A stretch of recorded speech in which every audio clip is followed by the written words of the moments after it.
السلام عليكم ورحمة الله متتبعي وصفات أسماء، كنتمنىكم تكونوا بخير وعلى خير وانتم كتشاهدوا هذا الفيديو. اليوم ان شاء الله غنشارك معكم طريقتي في تحضير وصفة ديال البغرير، وصفة مغربية ان شاء الله بامتياز، كيجي رائع خفيف وكيجي ناجح من اول تجربة. كنتمنى هاد الطريقة تنال الاعجاب ديالكم وتجربوها. غندوزو مباشرة المقادير وطريقة التحضير. غنحتاجو لهاد الوصفة كأس دقيق ابيض نوعية جيدة، 3 كؤوس ديال السميد الناعم ديال البسبوسة، ملعقة صغيرة ديال الخل، ماء دافئ، ملح، ملعقة كبيرة خميرة فورية، ملعقة صغيرة ديال السكر، وواحد ديال الخميرة يعني كيميائية، يعني ديال الحلوى او بيكين باودر. غندوزو للطريقة. غنحتاج هنا اناء اللي غنخلط فيه اولا، وعاد غادي نطحنو في الخلاط الكهربائي. غندير كؤوس ديال السميده 3. انا هاد الكميه غتخرج ليا كميه كثيره، ممكن انكم تقسموا المقادير على 2 على حسب العدد ديال الافراد ديال الاسره، اولا تضاعفوا الكميه. وغنضيف جميع المكونات اللي سبق وذكرت معكم. غنضيفوا ملعقه صغيره ديال الخل. غنخلط هاد النواشف مزيان حتى ينسجموا، ومباشرة غنبدا نضيف الماء. يعني الماء غنضيفوه تدريجيا، ما نضيفوش مرة واحدة. هنا عندي في المجموع 4 كيسان ديال النواشف، يعني ديال السميدة والدقيق. غنحتاج ليهم تقريبا 6 كؤوس ديال الماء، ولكن ما غنضيفوش كل شيء مرة واحدة. هنا انا ضفت كأسين ديال الماء، وغادي نضيف كأسين اخرين، هي 4. غنخلط حتى تنسجم ليا العناصر. ما نجيوش ونحطوا الماء دفعه واحده، خصنا نضيفو ونخلطو. غنخلط مزيان مزيان. كما قلت لكم ضفت 4 ديال الكؤوس. غنضيف هنا الكأس الخامس.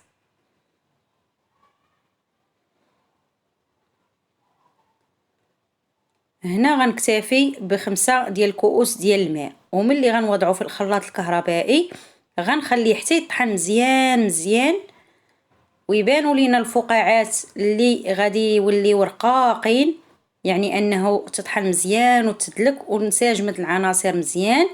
وهذاك الساعه نقدروا نضيفوا كأس ديال الماء السادس. يعني هنا الماء كيبقى على حساب الخليط وعلى حساب الدقيق. كاين دقيق ديال الفينو ولا الابيض اللي كيشرب، وكاين دقيق اللي ما كيشربش.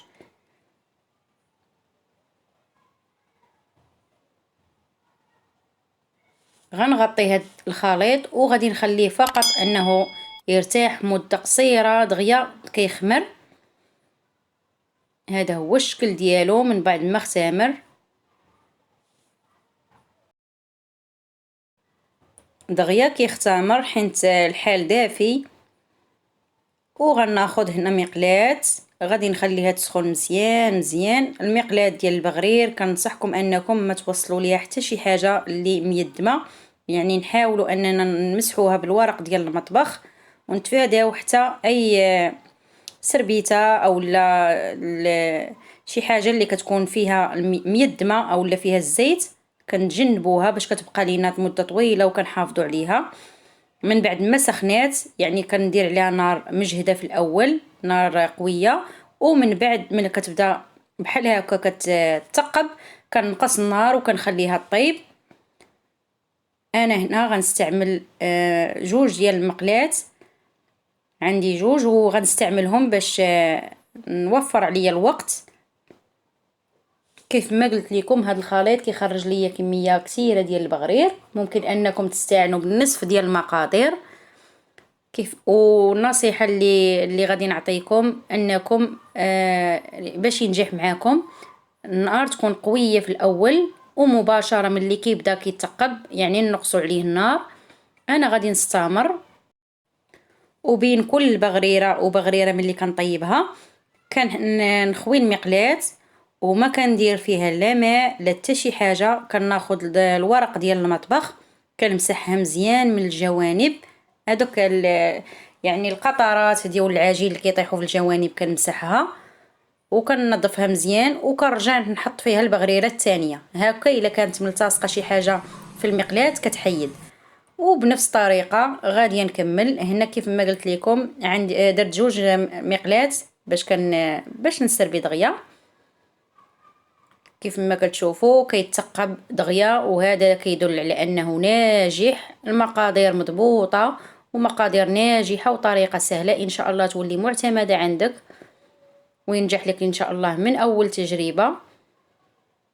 بالنسبه كاينين اللي كيضيفوا الملون الغذائي اللي كيبغيو اللون ديال البغرير اصفر، واللي كيبغيو اللون ديالو عادي وطبيعي كيخليوه بلا ما يضيفوا ليه ملون غذائي. وانا غنستمر بنفس الطريقه حتى نكمل الكميه كامله اللي عندي. هنا كنخليها حتى كتنشف مزيان حتى طيب ما نقيسوهاش ونعرفوها انها طابت من التحت، وعاد كنحيدوها بسهوله وكنحطوها فوق شي سربيته ديال المطبخ وكنخليوها باش ما تعرقش من التحت. من الاحسن السربيته ديال المطبخ باش كتمتص هذاك البخار اللي غادي يولي لنا تحت البغريره. وهذا هو الشكل النهائي ديالو من بعد ما كيطيب. كنستفو بهذه الطريقه هذه وكنخليه حتى يبرد باش ما يلتصقش مع بعضياته باش ما يتعجنش حتى كتبرد. وعاد كنطلعها حتى البغريره الاخرى، يعني ما نحطوش وحده فوق وحده وهو سخون. وغادي نستفو اولا نقادو في الصحن ديال التقديم. بهذه الطريقه كيجي بغرير ناجح مفشفش ومهوي من الداخل وكيجي رطب. ان شاء الله تكون هذه الطريقه معتمده عندك وطريقه ناجحه خصوصا البنات المبتدئات اللي اول مره كيجربوا البغرير وكانوا يعني وكيخافوا منه ما يصدقش ليهم. ممكن اننا نقدموه مع الزبده اللي دايبه او الكوفيتير. انا غادي نقدمه مع العسل.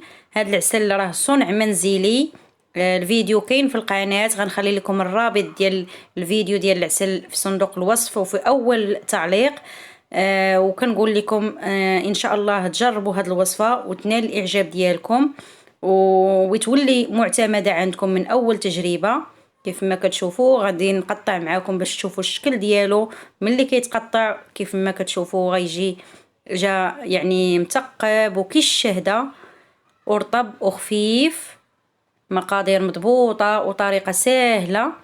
وكنقول لكم الى عجباتكم الوصفه ما تنسوش تشتركوا في القناه. الناس اللي اول مره غيشوفوا الفيديو تفعلوا الزر ديال الجرس باش توصلوا بالجديد ديال القناه، يعني اي فيديو لحتو كيوصلكم في الاول ديالو. وتبارطاجيو الفيديو مع الاحباب والاصدقاء وتخليوا لي تعاليق مشجعه للمزيد من الوصفات. وشكرا على التعاليق ديالكم، شكرا على الدعم ديالكم، الله يجازيكم بالخير. وهذه هي النهايه ديال الوصفه ديالنا ديال اليوم. الى وصفه قادمه باذن الله.